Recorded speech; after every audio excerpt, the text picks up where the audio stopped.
இங்கே நம்ம பார்க்க போகிறது பார்த்திங்கன்னா சாலிடேஜோட யூசர் இன்டர்ஃபேஸ். இன்றைக்கி என்ன டாபிக்னு பார்த்தீங்கன்னா பேசிக் யூசர் இன்டர்ஃபேஸ், அதுக்கப்புறம் வந்து மாடலிங் தி டூல் இன்டர்ஃபேஸ். இது ரெண்டுத்தையும் பற்றி பார்ப்போம். பேசிக் யூசர் இன்டர்ஃபேஸில் என்னென்னா வந்து உங்களுக்கு ஆப்ஷன்ஸ் அவைலபிளாக இருக்குன்னா application buttons, quick access tool bar, ribbon, tabbed documents, prompt bar, pathfinder, command finder, view tool, view cube and user assistance. இந்த கமாண்ட்லாம் உங்களுக்கு வந்து ஆப்ஷன்ஸ் அவைலபிளாக இருக்குது. நெக்ஸ்ட் என்ன பார்த்தீங்கன்னா மாடலிங் டூல் இன்டர்ஃபேஸ். இந்த இன்டர்ஃபேஸ் வந்து பார்த்திங்கன்னா பார்ட் வந்து எப்போ வந்து நம்ம டிசைன் ஸ்டார்ட் பண்ணுறோமோ அப்போதைக்கு இந்த இன்டர்ஃபேஸ் வந்து எனேபிள் ஆகிடும். எக்ஸாம்பிளுக்கு ஃபஸ்ட் ஒன்று வந்து பார்த்திங்கன்னா select command, cursor, handles, steering wheel, command bar, design intent panel and docking window. இதெல்லாம் வந்து உங்களுக்கு வந்து மாடல் பண்ண ஆரம்பித்தோன்னே உங்களுக்கு வந்து இந்த கமாண்ட், இந்த இன்டர்ஃபேஸ் வந்து உங்களுக்கு வந்து ஆக்டிவேட் ஆகிடும். நெக்ஸ்ட் வந்து பார்த்திங்கன்னா ரேடியல் மெனுன்னு ஒரு ஆப்ஷன் இருக்குது. இது வந்து ரொம்பவும் யூசர் ஃப்ரெண்ட்லியாக இருக்கும். சாலிடேஜில் இது ஒரு அட்வான்டேஜ். இப்போ நம்ம வந்து சாலிடேஜோட யூசர் இன்டர்ஃபேஸுக்கு போயிடுவோம். இப்போ வந்து பார்த்திங்கன்னா சாலிடேஜோட யூசர் இன்டர்ஃபேஸில் நான் வந்து இருக்கேன். அங்கே பார்த்த இமேஜுக்கும் இங்கே பார்த்த சாலிடேஜுக்கும் வந்து டிஃப்ரென்ஸ் இருக்குல்ல. இதுக்கு வந்து காரணம் வந்து அது வந்து ஓல்டு விஷன் ஆஃப் சாலிடேஜ், இது வந்து நியூ விஷன் ஆஃப் சாலிடேஜ். இது வந்து 2024 விஷனு. அங்கே நம்ம பார்த்த அந்த இமேஜில் பார்த்தது வந்து 2021 சாலிடேஜ். இப்போ வந்து ஃபஸ்ட்டு வந்து நம்ம வந்து அப்ளிகேஷன் பட்டன் வந்து எது பார்ப்போம். அப்ளிகேஷன் பட்டனுங்கிறது ஒன்றும் இல்லை, இங்கே இருக்கிற எஸ்சிங்கிற பட்டன் தான் அந்த அப்ளிகேஷன் பட்டன். இது மூலிமா நீங்கள் வந்து ரீஸ்டோரு, மினிமைஸு இதெல்லாம் வந்து பண்ணிக்கலாம். நெக்ஸ்ட் வந்து பார்த்திங்கன்னா quick access tool bar. Quick access tool பார்ங்கிறது ஒன்றும் இல்லை, இங்கே இருக்கிறது. இங்கே ஸ்டார்ட் பண்ணி இங்கே எண்ட் ஆகிறது தான் வந்து குயிக் அக்சஸ் டூல் பார். இது வந்து நீங்கள் வந்து கஸ்டமைஸ் கூட பண்ணிக்கலாம் வேணுங்கிற அளவுக்கு. நெக்ஸ்ட் வந்து பார்த்திங்கன்னா ரிப்பனுங்கிறது ஒன்றும் இல்லை, இங்கே இருக்கிற கமெண்ட்ஸில் வந்து கண்டெயின் ஆகிறது தான் வந்து ரிப்பன் டேபும்பாங்க. இங்கேருந்து ஆரம்பித்து இங்கே வரைக்கும் முடிகிறது. எக்ஸாம்பிளுக்கு அடுத்து நம்ம இதுக்கு போனாலும் இது ஒரு ரிப்பன், இங்கே இருக்கிறது ரிப்பன் டேபு. ஓகேவா. நெக்ஸ்ட் வந்து பார்த்திங்கன்னா டேபு டாக்குமெண்ட்ஸ். டேபு டாக்குமெண்ட்ஸுங்கிறது ஒன்றும் இல்லை, இங்கே ஃபஸ்ட் டேபு செகண்ட் டேபுன்னு இருக்கா. இது வந்து சாலிடேஜ் வந்து டேப்ஸும்பாங்க. அதனால் வந்து இந்த ஏரியாவை கண்டெயின் பண்ணுறது வந்து டேபு டாக்குமெண்ட்ஸ், அதாவது இந்த டேப்ஸ் வந்து கண்டெயின் ஆகும். அதுக்கப்புறம் பார்த்திங்கன்னா ப்ராம்ப்ட் பாருங்கிறது ஒன்றும் இல்லை, நீங்கள் ஒரு ஃபங்க்ஷன்ஸ் வந்து ஒரு கமாண்டுக்கு ஆக்டிவேட் பண்ணியிருக்கேன். எக்ஸாம்பிளுக்கு லைன் டூல் ஆக்டிவேட் பண்ணியிருக்கீங்கன்னா லைன் டூலை எப்படி யூஸ் பண்ணணும் அப்படின்னு சொல்லிட்டு உங்களுக்கு வந்து ஒரு ஐடியா வந்து கொடுக்கும். அதுதான் வந்து ப்ராம்ப்ட் பார். அந்த ப்ராம்ப்ட் பார் வந்து எங்கே பார்க்கலான்னு பார்த்தீங்கன்னா இந்த கீழே டாப் டவுனில் பார்த்தீங்கன்னா உங்களுக்கு வந்து அவைலபிளாக இருக்கும் ப்ராம்ப்ட் பார். நெக்ஸ்ட் வந்து பார்த்திங்கன்னா பாத்ஃபைண்டருங்கிறது ஒன்றும் இல்லை, ஒரு மாடல் ட்ரீயை தான் நீங்கள் வந்து இங்கே வந்து பாத்ஃபைண்டர்னு சொல்லுவாங்க. எக்ஸாம்பிளுக்கு இங்கே வந்து பார்த்திங்கன்னா எனக்கு பாட்டு பேஸு மெட்டீரியல், இந்த மாடல் ட்ரீயை தான் வந்து சாலிடேஜ் வந்து பாத்ஃபைண்டர்னு சொல்லுவாங்க.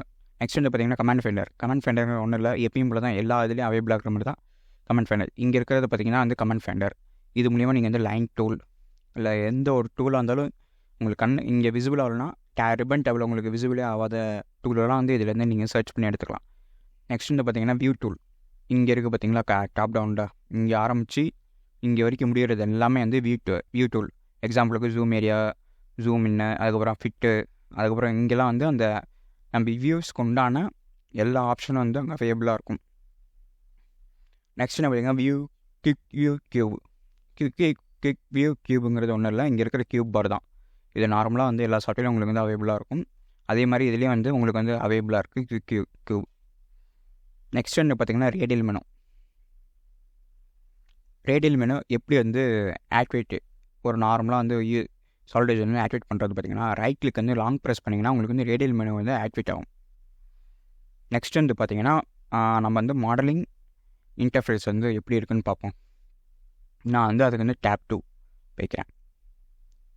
டேப் 2 கிளிக் பண்ணோன்னே பார்த்திங்கன்னா உங்களுக்கு வந்து மாடலிங் என்விரான்மெண்ட்டில் நம்ம வந்து இருக்கோம். இங்கே வந்து ஃபீச்சர்ஸ்லாம் க்ரியேட்டாக இருக்குது. இப்போ வந்து ஃபஸ்ட் எடுத்து நம்ம வந்து பார்க்க போகிறது பார்த்திங்கன்னா கர்சருங்கிறது ஒன்றும் இல்லை. எக்ஸாம்பிளுக்கு நீங்கள் வந்து இங்கே வந்து இந்த சர்ஃபேஸ் மேலே வந்து கையை, அதாவது மவுஸ் வந்து கொண்டு வந்து நிப்பாட்டிங்கன்னா உங்களுக்கு வந்து ஒரு இது மவுஸ் பட்டன் மாதிரி ஒரு ஐக்கான் வந்து உங்களுக்கு வந்து மவுஸ் கர்சர் பக்கத்தில் வந்து விசிபிள் ஆகும். இதுதான் வந்து கர்சர் அப்படிம்பாங்க இதில் வந்து. ஏன்னா இதை நீங்கள் வந்து ப்ளஸ் பண்ணிங்கன்னா உங்களுக்கு லிஸ்ட் ஆஃப் ஆப்ஷன்ஸ் வந்து உங்களுக்கு வந்து எனேபிள் ஆகும். எந்த ஃபேஸை செலக்ட் பண்ணுறது, எந்த பாடியை செலக்ட் பண்ணுறது அப்படின்னு சொல்லிட்டு உங்களுக்கு வந்து ஆப்ஷன்ஸ் வந்து காமிக்கும். நெக்ஸ்ட் வந்து பார்த்திங்கன்னா ஹேண்டில். ஹேண்டில்ங்கிறது ஒன்றும் இல்லை. இப்போ எக்ஸாம்பிளுக்கு நான் வந்து இந்த சர்ஃபேஸில் கிளிக் பண்ணுறேன்னு வச்சுக்கோங்களேன். இந்த சர்ஃபேஸில் கிளிக் பண்ணோன்னே உங்களுக்கு வந்து ஒரு ஏரோ போட்டு கீழே வந்து பார்த்திங்கன்னா ஒரு டாட் மாதிரி இருக்குது, பால் மாதிரி இருக்குது. இதுதான் வந்து ஹேண்டில்னு சொல்லுவாங்க. நெக்ஸ்ட் வந்து பார்த்திங்கன்னா ஸ்டியரிங் வீல். ஸ்டியரிங் வீல் எப்படி ஆக்டிவேட் பண்ணுறதுனா, இந்த ஹேண்டில் வந்து நீங்கள் வந்து அவுட் ஆஃப் சர்ஃபேஸில் வந்து கொண்டு வந்தீங்கன்னா, ஏதோ ஒரு கிராஃபிக்ஸ் விண்டோவில் வந்து எடுத்து வந்து பேஸ்ட் பண்ணிங்கன்னா உங்களுக்கு வந்து ஸ்டியரிங் வீல் வந்து அப்ளை ஆகும். இதான் வந்து ஸ்டியரிங் வீல்னு சாலிடெட்ஜில் சொல்லுவாங்க. அதுக்கப்புறம் பார்த்தீங்கன்னா நெக்ஸ்ட் வந்து பார்த்தீங்கன்னா கமாண்ட் பார். கமாண்ட் பார் வந்து எப்படி நீங்கள் வந்து ஆக்டிவேட் பண்ணணும்னா, எக்ஸாம்பிளுக்கு நீங்கள் இந்த சர்ஃபேஸ் கிளிக் பண்ணிவிட்டு உங்களுக்கு வந்து பார்த்திங்கன்னா இங்கே செலக்டுங்கிற ஒரு பேனல் வந்து அவைலபிளாக இருக்குது. இந்த இதை தான் வந்து கமாண்ட் பார்னு சொல்லுவாங்க. நெக்ஸ்ட் வந்து பார்த்திங்கன்னா design intent panel. Design intend பேனலில் அப்படி நீங்கள் ரைட் சைடு பார்த்தீங்கன்னா இங்கேருந்து உங்களுக்கு அவைலபிளாக பார்த்தீங்கன்னா இதுதான் வந்து டிசைன் இன்டென்ட் பேனல். இதெல்லாம் வச்சு நம்ம வந்து ஃப்யூச்சரில் டிஸ்கஸ் பண்ணோம் டீட்டெயிலாக. நெக்ஸ்ட் வந்து பார்த்திங்கன்னா டாக்கிங் விண்டோ. டாக்கிங் விண்டோங்கிறது ஒன்றும் இல்லை. எக்ஸாம்பிளுக்கு நான் வந்து இந்த ப்ராம்ப்ட் பார் வந்து நான் வந்து மூவ் பண்ண ட்ரை பண்ணுறேன். அப்போதைக்கு பார்த்திங்கன்னா இங்கேருந்து ஒரு டாப்பு, ரைட்டு, லெஃப்ட்டு அப்படின்னு சொல்லிட்டு டவுன்னு சொல்லிட்டு உங்களுக்கு வந்து ஏரோ மாதிரி காமிச்சிருக்கலாம். இதான் வந்து டாக்கிங் விண்டோ. இதை யூஸ் பண்ணி நீங்கள் வந்து எது வேணால் எப்படி வேணால் மூவ் பண்ணிக்கலாம். அந்த பாரை வந்து நீங்கள் வந்து கரெக்டாக வந்து அலைன் பண்ணி வைக்கிறதுக்கு இது வந்து யூஸ் பண்ணிக்கலாம். எப்பயும் போலே வந்து ப்ராம்ப்ட் பார் வந்து கீழே நான் வந்து வச்சுக்கிறேன். ப்ராம்ப்ட் பார் எனக்கு கீழே வந்து உட்காந்துருச்சு. கடைசியாக வந்து பார்த்திங்கன்னா செலக்ட் கமாண்ட். செலக்ட் கமாண்டுங்கிறது ஒன்றும் இல்லை, இங்கே இருக்கிறது தான் செலக்ட்டுங்கிற ஆப்ஷன். உங்களுக்கு வந்து இதை யூஸ் பண்ணி நீங்கள் வந்து செலக்ட் நம்பர் ஆஃப் சர்ஃபேஸு இல்லை மல்டிபிள் சர்ஃபேஸ் வந்து கிளிக் பண்ணுறதுக்கு இந்த கமாண்ட் யூஸ் பண்ணி நீங்கள் வந்து செலக்ட் பண்ணிக்கலாம்.